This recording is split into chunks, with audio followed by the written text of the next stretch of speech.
是小卷兒，今天是我的生日，所以穿隆重一点不过分吧？那为什么生日还来出差拍摄呢？其實啊，就是為了見一見、試一試這台我非常喜歡的奧迪 E7X。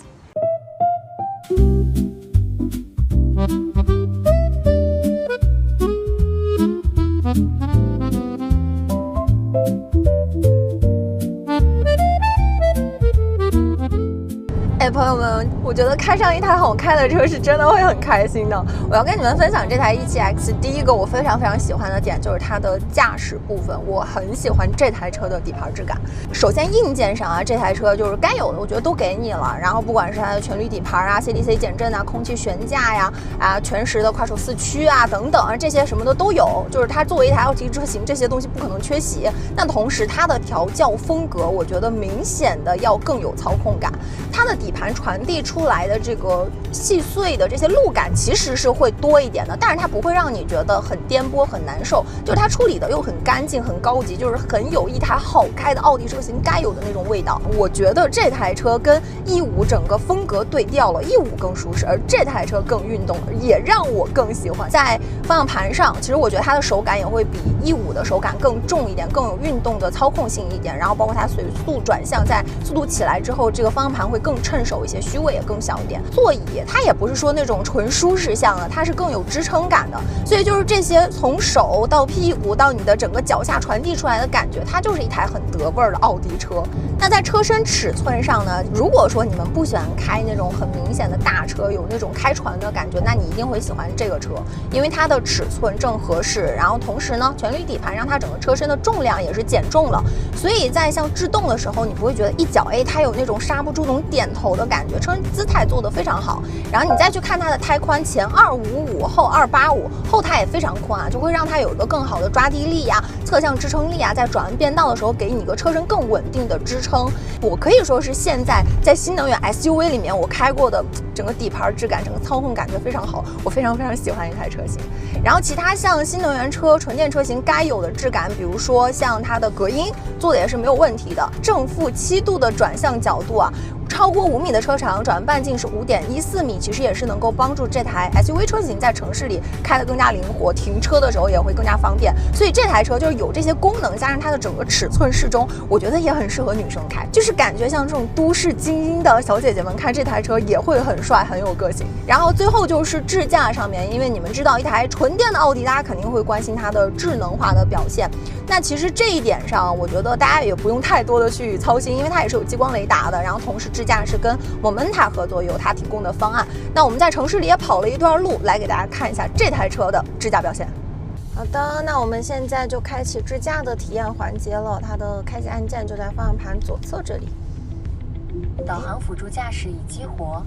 我們現在紅燈等待期間，就大概看一下它的整個布局。那我這邊儀表呢，就主要是管理像車道線吶，比如說行人啊、非機动車這些影像等等，然後以及紅綠燈的這個秒數的識別等等，應該也是可以實現的，因為它現在也是同步顯示紅燈的一個狀態。然後這邊就是它地圖的一個顯示啊，整體還是其實偏向於傳統的一個布局。然後在我面前的話，其實還有一個 HUD 顯示的，顯示面積也還算是比較大的，各種信息都比較全。然後前面一個左轉，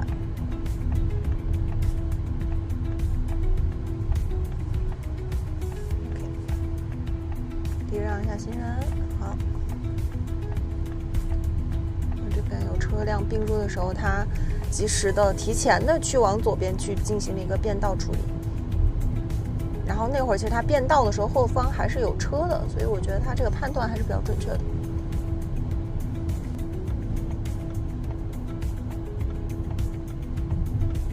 它這個駕駛風格跟我有點像，一般都是臨近路口才並過去，它這個也是，但是還行，它起碼說沒有說完全說去壓到這個實線啊，就是突然一下全跟我的駕駛風格很像。OK， 然後再接下來一個左轉，就其實它用到的這個 Momenta 的最新的这種大模型方案，我其實是比較覺得可信的，因為也是。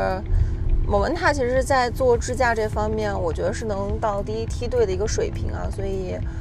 我覺得這台車用到了 Momenta 的方案，我沒有什麼太多的擔心，就整體的表現是在我的預期之內。然後我們拍這些也是為了讓大家呈現和感受一下這台車到底能達到一個什麼樣的智駕水平。因为它作為奧迪的這個純電車，其實它整體的這種智能化呀，不管是在支架還是座艙上，我覺得是可以說是很煥然一新的，是一個新時代的電動時代奧迪該有的一個風貌啊。就是在它的這個輔助駕駛裡面，其實也是有3種風格可以去調的。我們現在就是默認一個標準的模式，我們可以稍微調個敏捷感受一下。OK， 我們現在跟車左轉，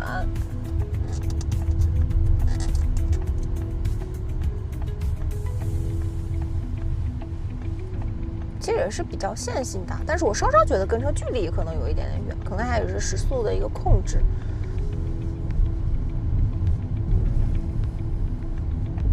好，我們現在匯入主路啊，好，非常輕鬆通過。OK， 這段一個盤橋，一個智慧躲閃啊，還不錯。它有一點點輕微的減速和避讓的動作，但不會讓車內的人有明顯的感知。好，看一下哦，這個剎的稍微有一點點急，可能是因為我現在駕駛風格調的偏敏捷的這個比較激進的一個模式，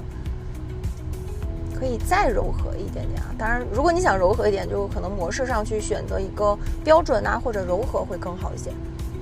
好，一個有一點擁堵的一個車道合一的一個路段啊，就是我們這邊車道馬上要匯入旁邊的車道了，所以它提前的去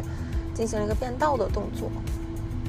電子的外後視鏡其實也很有意思，因為它自動的會再去調整畫幅。它有的時候，比如說在我剛匝道匯入主路的時候，它會一瞬間開個廣角，就讓我的這個視野能夠看到更廣。當後方有來車的時候，它就突然一下畫幅又拉大了，可能以此來警示我後方正有車輛正在靠近和通過。然後它整個影像呈現就是在我方向盤左手這一側，當後方有來車的時候，它其實是會有一個半圈的一個黃色的燈光去顯示的，就是它是一個後方的來車預警，就大家得適應一下，因為它不會在外面顯示了，它就是在車內的這個屏幕上告知你。OK， 我覺得其實基本上可以做一個整體的總結了，就是這台 E7X 它整個智駕表現方案是非常成熟可靠的，我並沒有在整個我們的智駕體驗路段感受到有什麼不適。整體非常絲滑，我也零接管啊。但是在這個我們剛說的這個跟車距離上，這個傳統品牌它會有更多的冗餘的這個餘量，然後以及可能在駕駛風格上調到敏捷狀態下，它可能這個制動上會稍微的激進一點點，但是也不會說給你人特別不適的感覺。所以我覺得傾向於推薦這台車選一個標準或者柔和的模式，那整體的智駕體驗還是非常好的。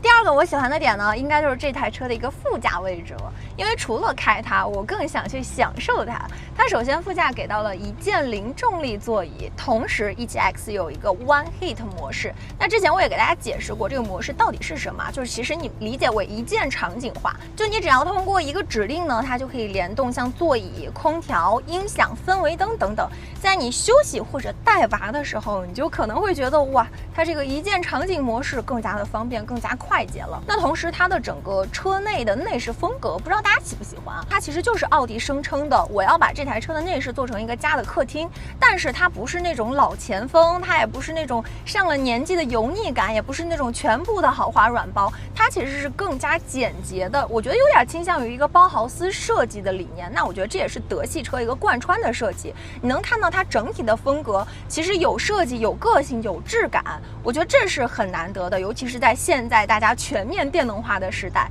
而且像頭頂的這種麂皮材質啊，旁邊的這種真木紋飾板啊，讓你摸上去覺得它雖然簡單，但是它看起來並不便宜。那我頭頂這塊呢，雖然說沒有一個實體的遮光板，但是它其實是一個可調光的天幕，它可以調節明暗度以及隔離紫外線、隔離熱度。那同時它也可以在車機裡設置自適应調節。再說到它的車機了，其實我是非常喜歡 AUDI 的這個車機的交互的，它的整個語音助手的聲聲音會更加的有溫度，同時它還有一些可以觸控的人机交互的小設置啊，以及说它现在整個車機頁面的 UI 設計啊，整個風格化的菜單其實也變得不一樣了，整個反應也會更快，而且能結合 AI 大模型變得更加的聰明。雖然說它看着不是那麼奧迪，但是它真的沒有那麼的千篇一律。鏘鏘來到這台車的第2排了，那我覺得也可以算是我第3個喜歡的點，也來跟你們說說具體後排都有哪些啊。首先頭頂呢跟前排一樣是一個可分段調光的天幕，它也可以自適应調節。然後再往前看，給了你一個大彩電，下方一個小冰箱，這些中國消費者喜歡的，E5沒有給你的，E7X 給你了。同時呢，它的軸距達到了3米，所以你看整個車身的空間并不非常吝啬，以及我可以躺到這裡，因為它的這個電調的靠背是可以橫躺的，就現在是一個最躺的很仰的一個階段，我甚至覺得這樣躺着跟你們說話有點不禮貌。然後中間呢是一個扶手，然後帶杯架，還有一個小的儲物空間。那其他的話就是这裡有一個屏幕，它可以調節像座椅啊、天幕啊、冷暖箱等等，就是有一些基礎的設置調節。那同時這台車非常非常有意思，也是大家可以關注的點，就是它有一個4座的版本。那我之前就非常好奇，我說這台車應該就是打的一個家用舒適大5座吧，結果人家給你來德系基因、德系操控，給你來一個大4座，本該出現在行政級車上該出現的配置，比如說後排可以調角度的獨立控制屏幕，在這台車4座版本上也會給到你，包括頭頂天幕的氛圍燈等等。那個4座版本可以說呢，就是看着非常的豪華，非常的行政，非常商務了。所以我真的覺得這台 E7X 它是一個很有意思的、很反差的車型。它看着好像是為了家用而來，畢竟給了你冰箱、彩電、小桌板、大空間，但它實際上呢，內裡你看又有德系的操控基因，又有奧迪傳統這種行政車可能才給到的後排的豪華待遇，就是你覺得它乍一看是那麼回事，但細品又是另外一種感覺。這個年代其實我覺得最怕的是無聊，最難得的是反差和個性。所以总的来說，我覺得這台車雖然是 AUDI 的第2款量產車型，也是第1台 SUV 車型，但它並不是一台無聊且妥協的產品。你們看，它有着非常個性的外觀，然後更加操控感的德系基因，以及不同的座位數選擇，還有奧迪電動化之後更加豐富的配置。但是它似乎並不是為了全家人而來的，而是為了一個更加個性的你。所以你們喜歡嗎？奧迪 E7X，反正我挺喜歡的。